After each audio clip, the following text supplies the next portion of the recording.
The grand hall of Westfield Marketing's annual holiday party sparkled with decorations that caught the light from crystal chandeliers. Men in tailored suits and women in elegant dresses mingled throughout the CEO's home, their laughter mixing with the soft background music. In one corner of the spacious living room stood Li Min, a woman in her early 30s with straight black hair pulled into a simple bun.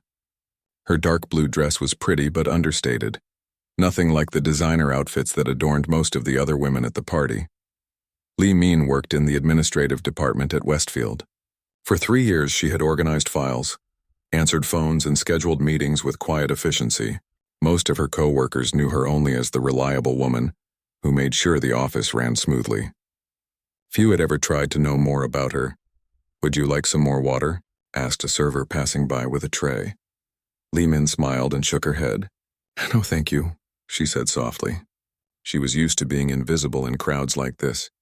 The holiday party was mandatory for all employees, but she always counted the minutes until she could politely leave. Standing alone by a large potted plant, she watched people who passed her daily in the hallways without recognition, now laughing and talking as if they were old friends. Across the room, the CEO's son Thomas stood with a group of friends. At 25, he had his father's tall build and confident smile, but none of his work ethic. He worked at the company only because his father had created a position for him, Vice President of Special Projects, which seemed to involve very few actual projects.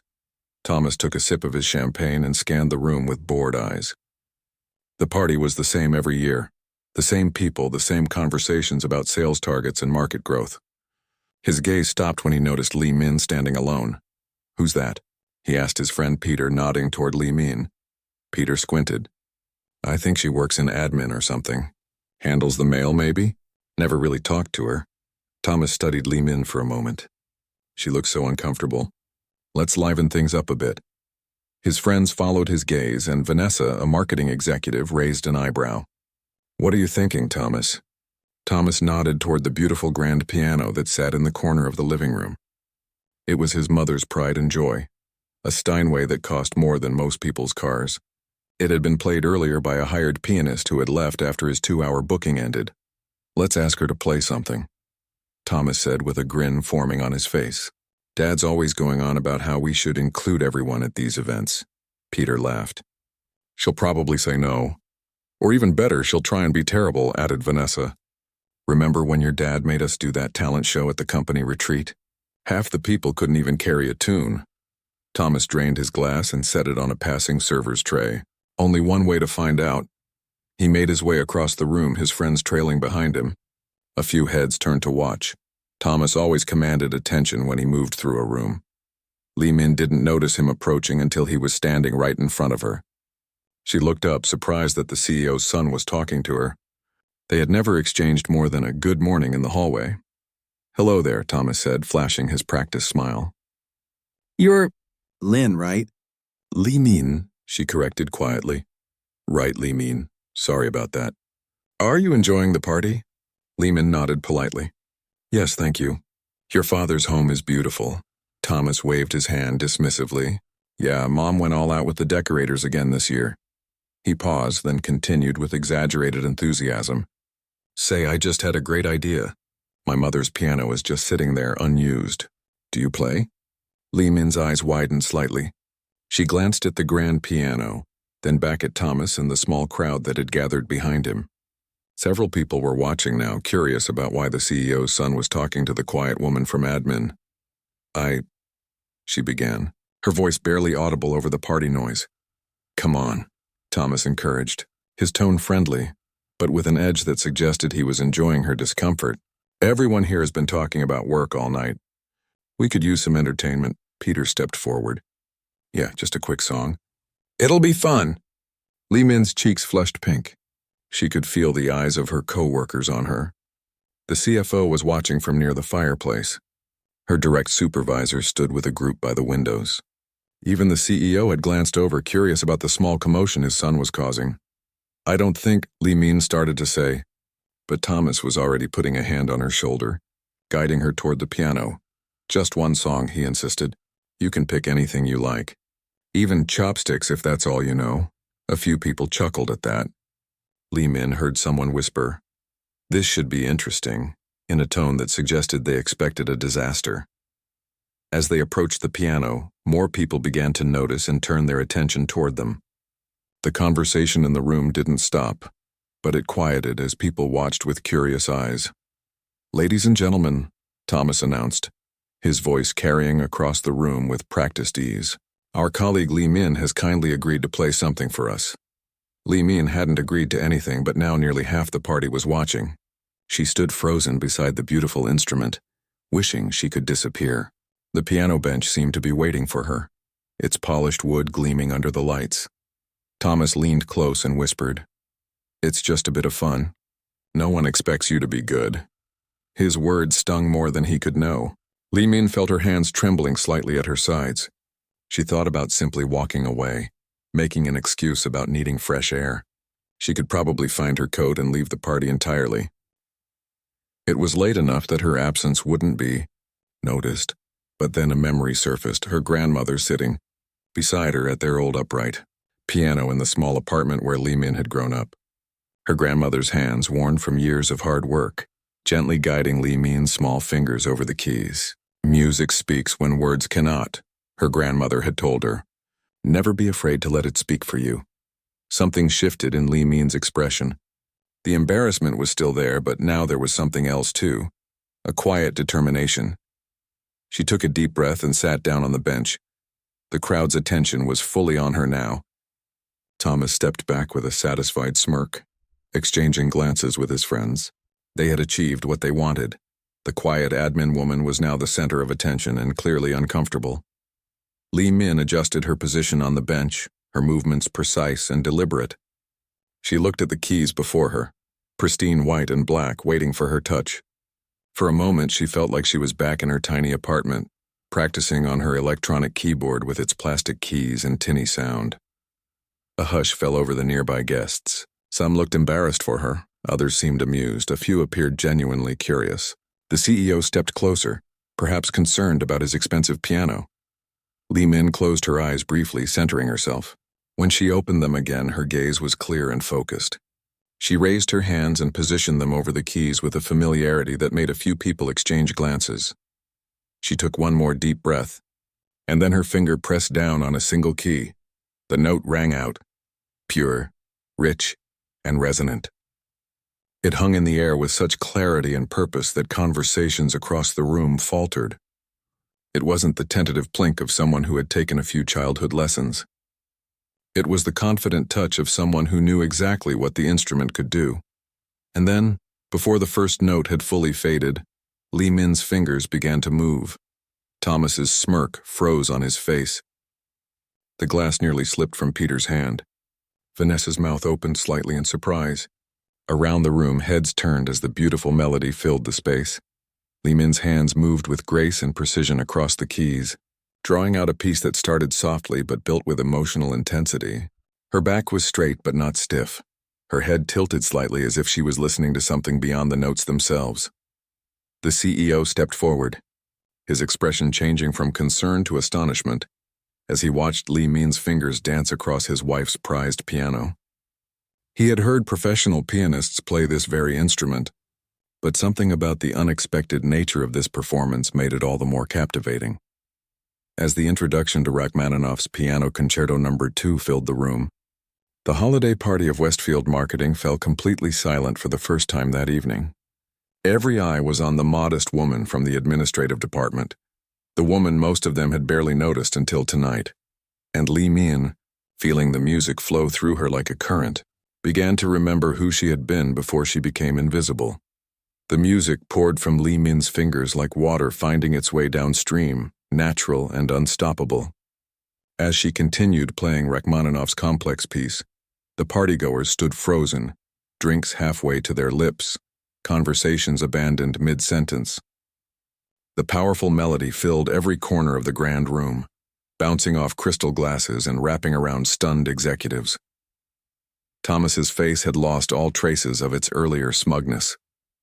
He stood rigid, his eyes wide and fixed on Li Min's hands as they moved across the keys with practiced precision. Next to him, Peter whispered, Did you know she could play like this? Thomas shook his head slowly, unable to form words. This wasn't someone who had taken a few piano lessons as a child. This was talent on another level entirely.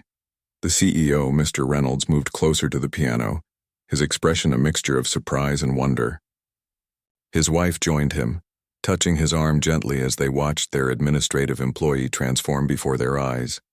Mrs. Reynolds, who had studied music in college, recognized the technical difficulty of the piece Li Min had chosen. Her eyes narrowed slightly in appreciation as Li Min navigated a particularly challenging passage without hesitation. Li Min was no longer aware of the people around her. Once her fingers touched the keys, she had fallen into that familiar place where nothing existed except the music. It had been nearly 2 years since she had played on a piano of this quality. Her small apartment couldn't accommodate even an upright piano, so she practiced on a weighted keyboard with headphones when her neighbors were home. But her body remembered.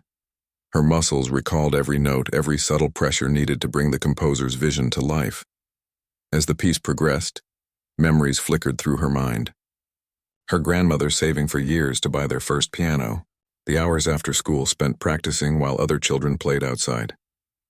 The scholarship to the music conservatory, the dreams that had once seemed within reach, and then the other memories, her father's illness, the mounting medical bills, the difficult decision to set aside her musical ambitions for a steady job in a new country, the practical choice that had slowly erased who she once was.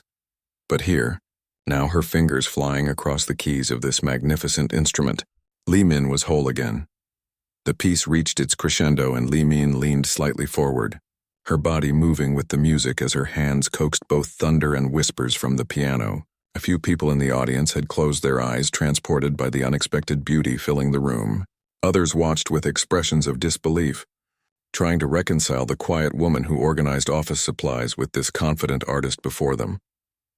Li Min's direct supervisor, Mrs. Chen, stood with her hand pressed against her chest.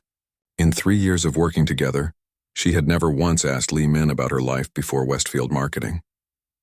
The revelation unfolding before her made her question what else she might have missed by seeing only the surface of the people around her. As the piece neared its conclusion, a strange feeling washed over Li Min. For the first time in years, she felt truly seen, not as the invisible woman who made coffee and took notes during meetings, but as herself, the musician who had once dreamed of concert halls and recording studios. The person she had tucked away but never really lost. The final notes resonated through the room, lingering in the air like a question waiting to be answered. For several heartbeats after Li Min's hands came to rest, complete silence held the room. No one moved. No one spoke.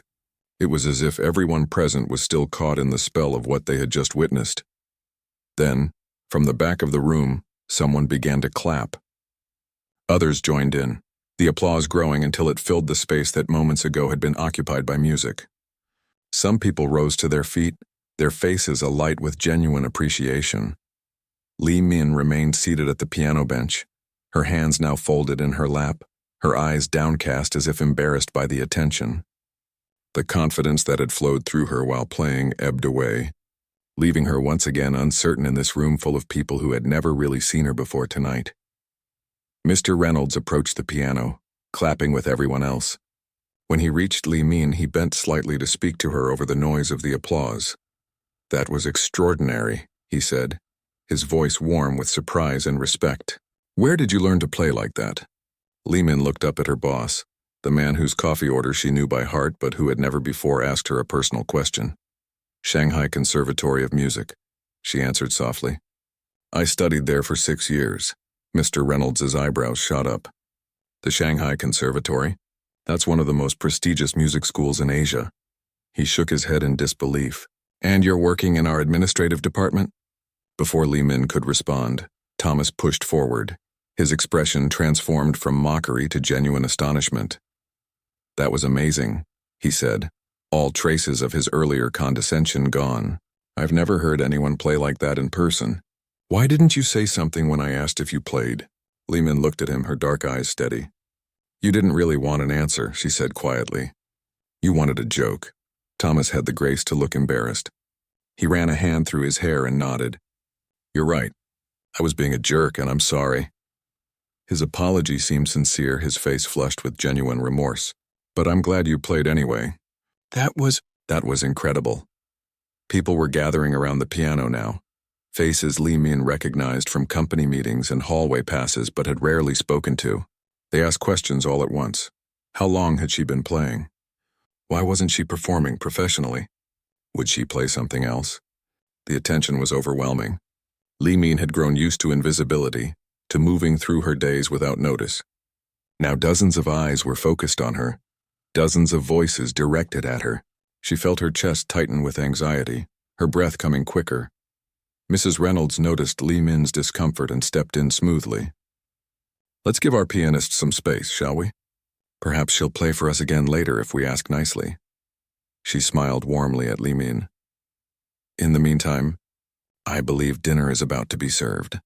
The crowd reluctantly dispersed, moving toward the dining area. Though many glanced back at Li Min with new interest, Mrs. Reynolds stayed behind, settling onto the piano bench beside Li Min. That was Rachmaninoff's Piano Concerto No. 2, wasn't it? She asked. An ambitious choice for an impromptu performance. Li Min nodded. It was my audition piece for the Shanghai Symphony Orchestra. Did you get in? Mrs. Reynolds asked. Li Min's eyes grew distant. Yes, I was the youngest pianist they had accepted that year. She ran her fingertips lightly over the keys without pressing them. I was supposed to start the next season, but then my father got sick. I came here instead to help with medical expenses.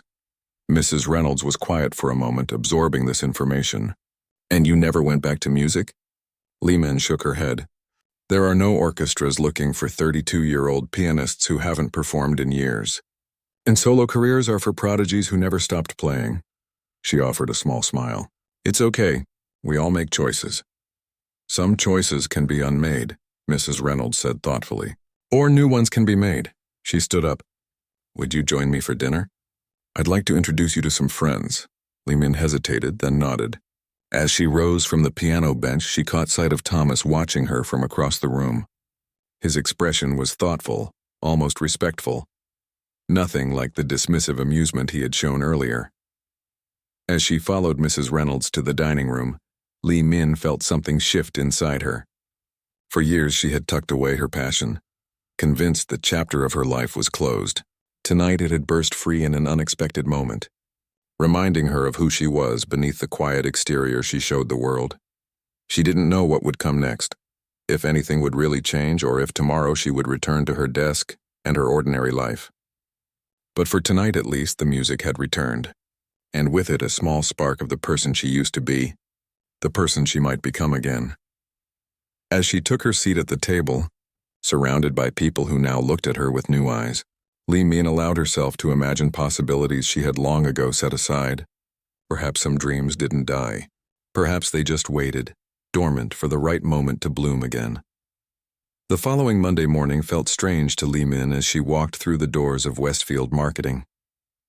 The weekend had passed in a blur of thoughts and memories stirred up by her unexpected performance at the holiday party. She had spent hours at her small electronic keyboard, playing pieces she hadn't touched in years, her fingers remembering what her mind had tried to forget. Now, as she made her way to her desk in the administrative department, she noticed the difference immediately. Heads turned as she passed. People who had never acknowledged her before smiled or nodded. A few even stopped to compliment her playing from Friday night. I had no idea you were so talented, said Denise from accounting, who had worked 3 cubicles away for 2 years and had never once stopped to chat before today. Li Min smiled politely and thanked her, uncomfortable with the sudden attention but touched by the genuine warmth in Denise's voice. When she reached her desk, she found a small envelope propped against her computer monitor. Inside was a handwritten note from Mrs. Reynolds, the CEO's wife, inviting her to lunch that day. Li Min read it twice, uncertain how to feel about this unexpected development. Good morning, came a voice from behind her. Li Min turned to find Mrs. Chen, her supervisor, standing there with an unusual expression, something between embarrassment and admiration. Good morning, Li Min replied, tucking the note into her desk drawer. That was quite a performance on Friday, Mrs. Chen said, adjusting her glasses. Mr. Reynolds mentioned you studied at the Shanghai Conservatory. Li Min nodded.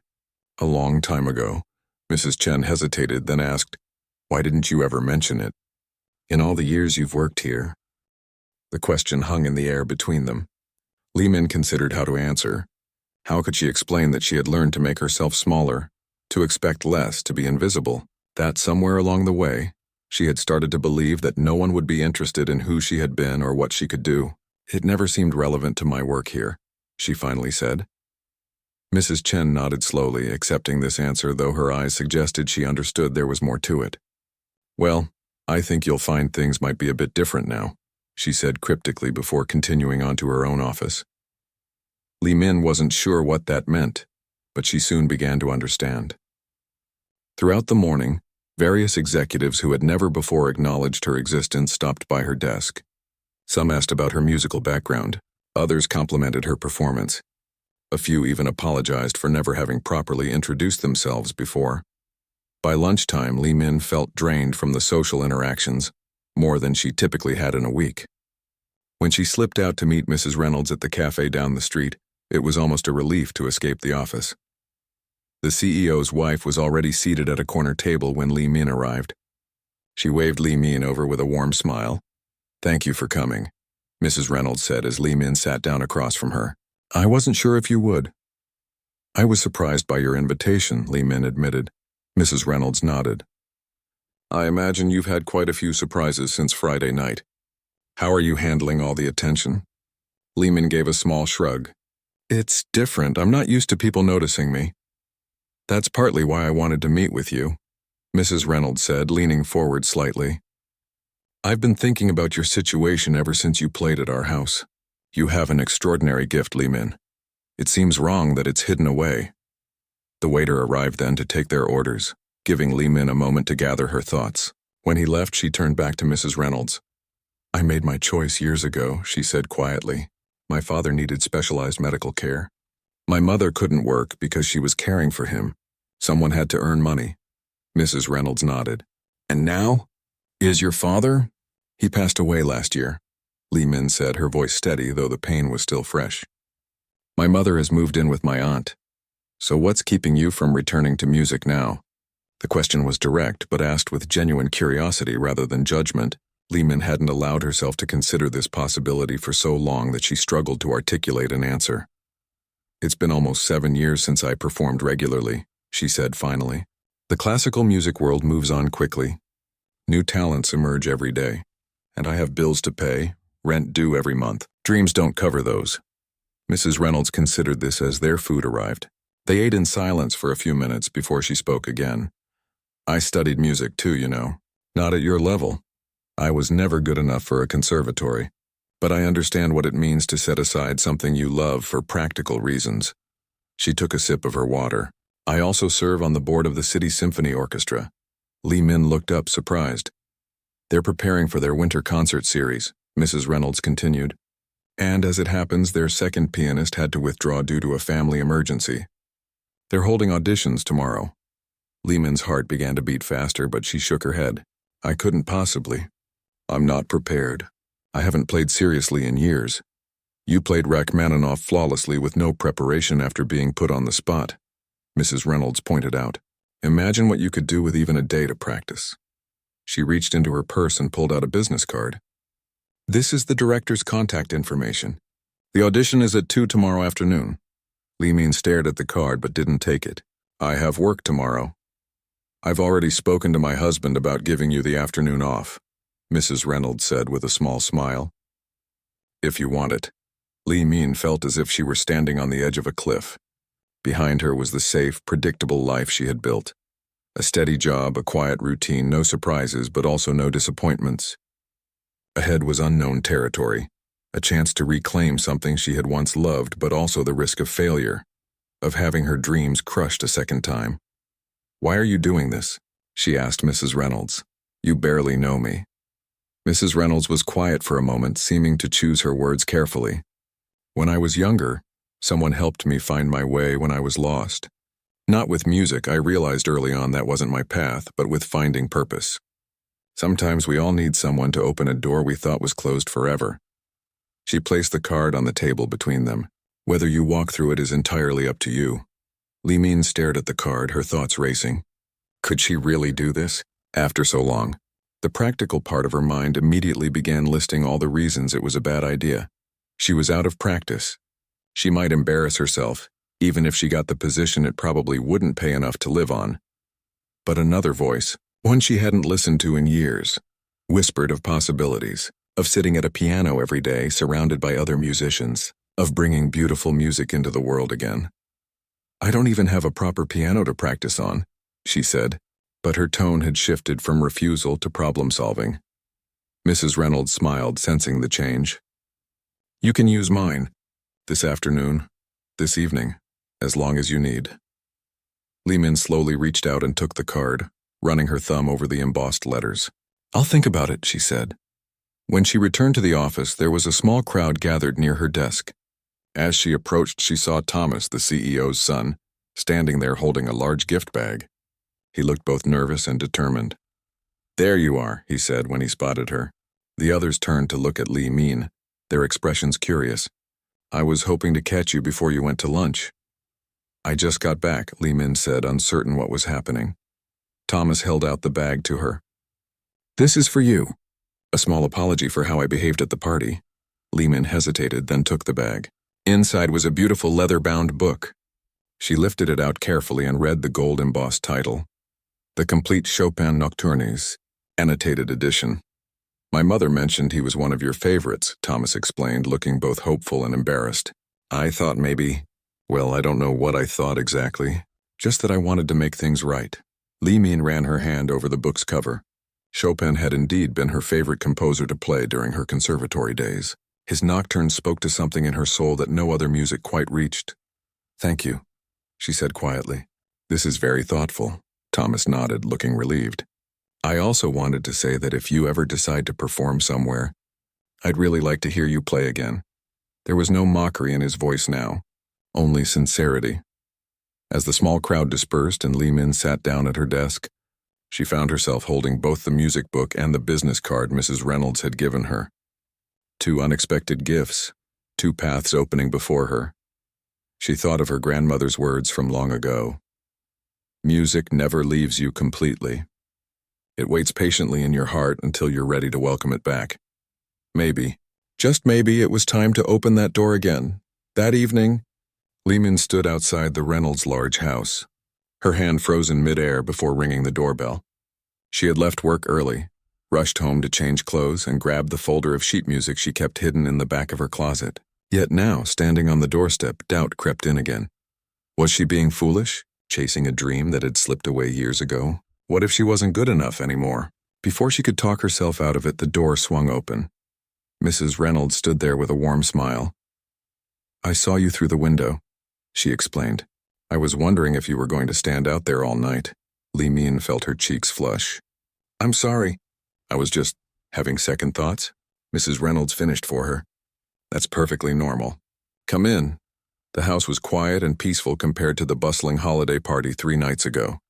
Mrs. Reynolds led Li Min through the familiar hallway to the living room where the grand piano waited, its polished surface gleaming under soft lighting. "My husband is working late, and Thomas is out with friends," Mrs. Reynolds said. "You'll have complete privacy to practice. There's water and snacks in the kitchen if you need them." She gestured toward the piano. "She's all yours until whenever you want to leave." Li Min approached the instrument slowly, almost reverently. She set her folder of music on the bench and ran her fingertips lightly over the keys without pressing them. "What will you play for the audition?" Mrs. Reynolds asked. Li Min opened her folder. "The director said they're looking for versatility. I thought perhaps Bach's Prelude in C major to start, then Chopin's Nocturne in E-flat major, and finally—" She hesitated, then pulled out a more worn sheet of music. "Rachmaninoff's Piano Concerto No. 2, the piece I played at the party. It's what I know best." Mrs. Reynolds nodded approvingly. Excellent selection. Would you like me to stay and listen? Or would you prefer to be alone?" Li Min considered the question. "I think I'd like to be alone at first, if that's all right. I need to find my way back." "Of course. I'll be in my study if you need anything." Mrs. Reynolds squeezed Li Min's shoulder gently before leaving the room. Alone with the piano, Li Min sat down on the bench and closed her eyes. She took several deep breaths, trying to calm her racing thoughts. Then slowly she began to play. The first few minutes were difficult. Her fingers felt stiff, unpracticed. She stumbled over passages that had once been effortless. Frustration built inside her as she stopped and restarted several times. "This is useless," she muttered to herself after a particularly difficult run. "I can't do this anymore," but something made her continue. Perhaps it was the memory of how it had felt to play at the party, when the music had flowed through her without thought or effort. Perhaps it was the knowledge that this might be her last chance to reclaim this part of herself. She started again, this time with the Chopin Nocturne. This piece had always spoken to her heart, its haunting melody both sorrowful and sweet. As she played, something began to shift. Her muscles remembered. Her body recalled what her conscious mind had forgotten. The music began to flow more naturally, her fingers finding their way across the keys as if guided by some invisible force. Time slipped away as Li Min lost herself in the practice. She played each piece multiple times, working through difficult passages, recalling techniques her teachers had shown her long ago. Occasionally, she would stop to make notes on her sheet music, or try a different approach to a challenging section. She didn't notice Mrs. Reynolds quietly check on her several times, watching from the doorway with a satisfied smile before slipping away again. Hours passed. The sky outside grew dark. Li Min's back ached from sitting so long and her fingers were tired, but her heart felt lighter than it had in years. The music was coming back to her, like an old friend returning after a long absence. When she finally looked at her watch, she was shocked to see it was nearly midnight. She had been playing for over 6 hours. As if on cue, Mrs. Reynolds appeared with a cup of tea. "I thought you might need this," she said, setting it down on a small table near the piano. "How's it going?" Li Min flexed her fingers, feeling the pleasant soreness that came from good practice. "Better than I expected," she admitted, "though I'm still not where I used to be. Would you play something for me?" Mrs. Reynolds asked, settling into a nearby armchair. "Just so I can give you feedback before tomorrow?" Li Min nodded and positioned her hands over the keys again. She chose the Chopin Nocturne, the piece she felt most comfortable with now. As she played, she tried to lose herself in the music as she had earlier, but awareness of her audience made her more self-conscious. She missed a few notes, rushed a few passages. When she finished, she looked up nervously. "It was better before when I was alone." Mrs. Reynolds nodded thoughtfully. "That's natural. You need to get used to playing for others again." She leaned forward. "The notes were mostly right, but you're holding something back. You're playing with your fingers, not your heart." Li Min sighed. "I know, I think I'm afraid. Of making mistakes? Of feeling too much." The words surprised Li Min as she said them, but she realized they were true. "When I play, really play, I feel everything. All the things I've tried not to feel for years. The disappointment of giving up my dream, the grief for my father, the loneliness of starting over in a new country." She ran her hands over the keys without pressing them. "It's easier to stay numb." Mrs. Reynolds was quiet for a moment. "Music isn't just about technically perfect notes," she said finally.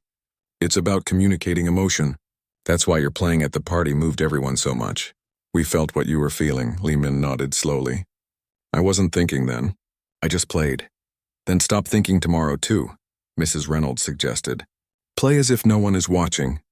Play for yourself or for your father or for that little girl who fell in love with the piano all those years ago." They talked a while longer, discussing specific passages and techniques.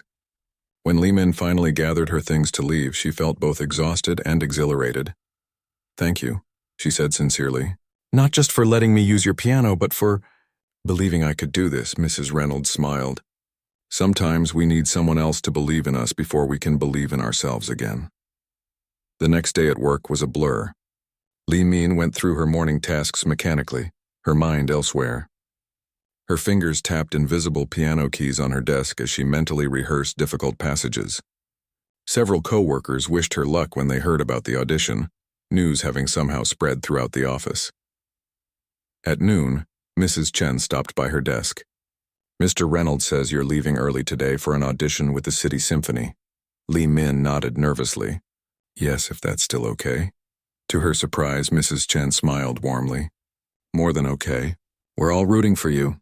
She hesitated, then added, "No matter what happens today, I want you to know that we're proud of you for trying." The words "we're proud of you" echoed in Li Min's mind as she left the office building that afternoon. When was the last time anyone had said they were proud of her?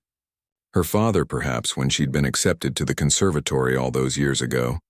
She arrived at the concert hall 30 minutes early. The building was grand and imposing, its marble columns and high ceilings designed to make visitors feel small. Li Min clutched her folder of music to her chest, trying to calm her racing heart as she approached the reception desk. "I'm here for the pianist audition," she said, her voice steadier than she felt. The receptionist directed her to a waiting area where 3 other pianists already sat. They all looked younger than Li Min, probably fresh out of music school. They carried themselves with the confident air of people who had never stopped believing they belonged in this world. One young man was silently practicing fingerings on his knees. A woman with bright red hair was reading through her sheet music, making last-minute notations. Li Min took a seat slightly apart from the others, feeling like an imposter. What was she doing here? These people had probably been performing continuously for years while she'd been making coffee and filing paperwork. Just as panic began to rise in her chest, her phone buzzed with a text message. It was from Thomas, of all people. "Good luck today," it read. "The whole office is pulling for you.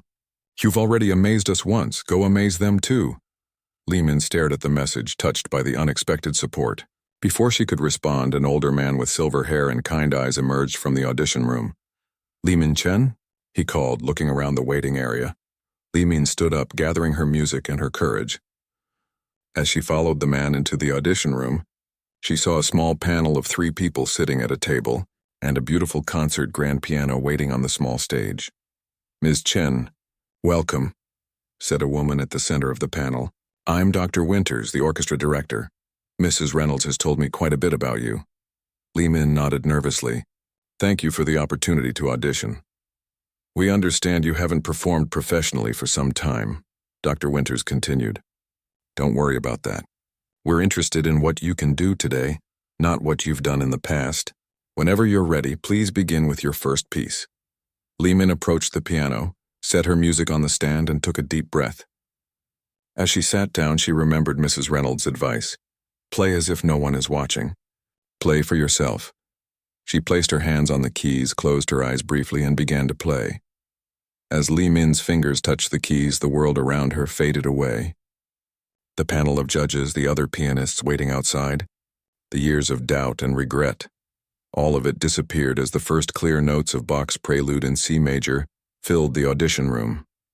She had chosen this piece to start because of its mathematical precision, its clear structure that would showcase her technical abilities.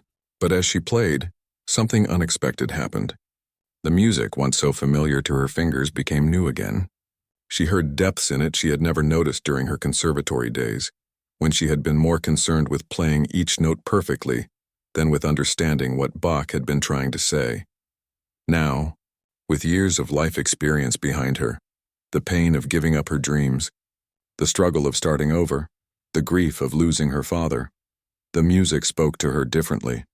Its patterns represented not just technical challenges to overcome, but the steady, reliable rhythm of life continuing despite hardship. As she finished the Bach and seamlessly transitioned into Chopin's Nocturne in E-flat major, she felt rather than saw the judges shift in their seats, leaning forward slightly. This piece was all emotion, tender, wistful yearning. Li Min closed her eyes, letting her fingers find their way across the keys from memory, allowing herself to feel everything she had tried to suppress for so long. She thought of her father in his hospital bed, smiling weakly as she told him about her new job in America. "You'll play again someday," he had said, even then believing in her when she no longer believed in herself. She thought of the tiny apartment she had first rented, where she had cried herself to sleep those first lonely months in a strange country. She thought of the electronic keyboard she had saved for months to buy, playing with headphones late at night to keep the dream alive in some small way. All of this, the joy, the sorrow, the longing, flowed through her fingers into the music. When the last delicate notes of the Chopin faded, there was a moment of complete silence in the room. Li Min opened her eyes to see the judges watching her intently.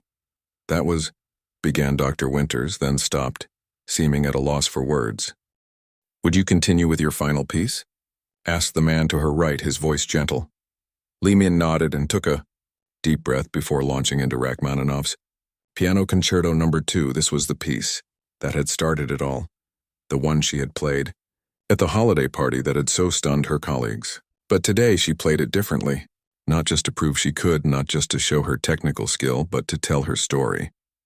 The powerful opening chords rang out like declarations. Yes, I am here. Yes, I belong. The lyrical middle section spoke of longing and memory, of dreams deferred but not forgotten, and the triumphant final movement surged with hope and possibility, with the joy of reclaiming something precious once thought lost. When she struck the final chord, Lehman was breathing hard as if she had been running instead of sitting at a piano. For a moment she couldn't look up, afraid of what she might see on the judges' faces. Had she revealed too much? Had she made too many mistakes in her emotional abandon? "Ms. Chen," said Dr. Winters, breaking the silence. That was remarkable.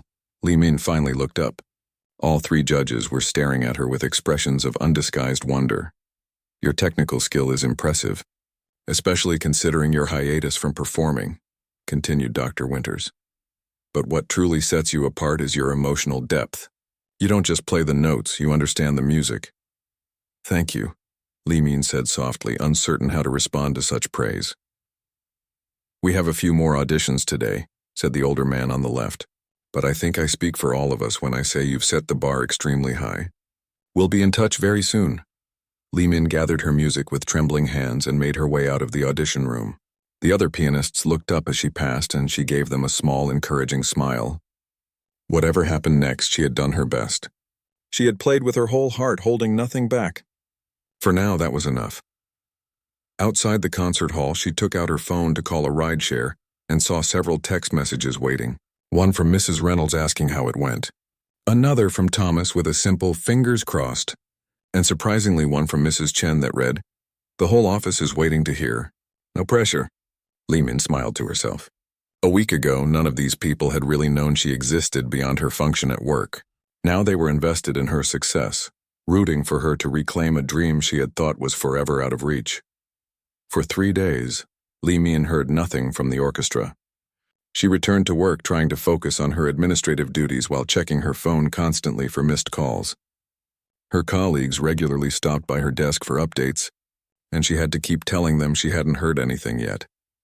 On Thursday afternoon, as she was organizing files for an upcoming meeting, her phone rang with an unfamiliar number. Li Min's heart leapt, but she forced herself to answer calmly.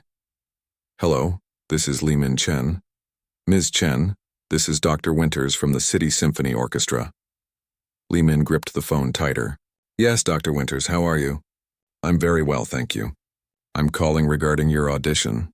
There was a brief pause that seemed to stretch for eternity. Li Min closed her eyes, preparing herself for rejection. "We were extremely impressed with your performance," Dr. Winters continued, "and we would like to offer you the position of second pianist with the orchestra." Li Min sank into her chair, her legs suddenly weak. "Really?" "Really," Dr. Winters said, and Li Min could hear the smile in her voice. "Your playing was exceptional. The position would begin next month, with rehearsals 3 times a week and performances on select weekends. Is this something you would be interested in?" "Yes," Li Min said without hesitation. "Yes, absolutely." They discussed details, schedule, compensation, expectations, but Li Min was barely processing the information. All she could think was, "I'm going to play again professionally in an orchestra." When the call ended, she sat at her desk in stunned silence. Then, as the reality sank in, a smile spread across her face. Not the polite, reserved smile she usually wore at work, but a wide, radiant expression of pure joy. Mrs. Chen happened to walk by at that moment and stopped short when she saw Li Min's face. "Good news?" she asked hopefully. Li Min nodded, still smiling. "They offered me the position. I start next month." Word spread quickly through the office. Colleagues she barely knew came to congratulate her. Thomas rushed down from the executive floor to give her an awkward but heartfelt high five. Mr. Reynolds himself called her into his office to personally congratulate her. "Mrs. Reynolds will be thrilled," he said warmly. "She's been checking her phone every hour for news." "I can't thank her enough for everything she did," Li Min said sincerely. Mr. Reynolds looked thoughtful. "You know, we're going to miss you here when you leave us for your music career." Li Min blinked in surprise. "Leave? Oh, I wasn't planning to leave." "The rehearsals are evenings and weekends. I can still work here. Are you sure that's what you want? Mr. Reynolds asked. Balancing both will be challenging. Lehman considered this. The orchestra position doesn't pay enough to live on, at least not yet. And honestly, I've grown fond of working here, especially this past week. She smiled slightly. People have finally started to see me. Mr. Reynolds nodded slowly. Well, perhaps we could adjust your schedule to accommodate rehearsals when needed, and he hesitated, then continued. I've been thinking that someone with your talents might be wasted in purely administrative work. We've been considering creating a new position in our creative department, someone to help coordinate our audio branding initiatives with clients. It would involve some travel and more responsibility, but also more flexibility. Would that interest you? Lehman stared at him speechless for a moment. You're offering me a promotion? Let's call it a better fit for your newly revealed talents, Mr. Reynolds said with a smile. Think about it and let me know. That evening, Lehman returned to the Reynolds house, not to practice this time, but to share her news and express her gratitude. Mrs. Reynolds greeted her with a warm hug. I knew you could do it, she said, ushering Lehman inside. Tell me everything.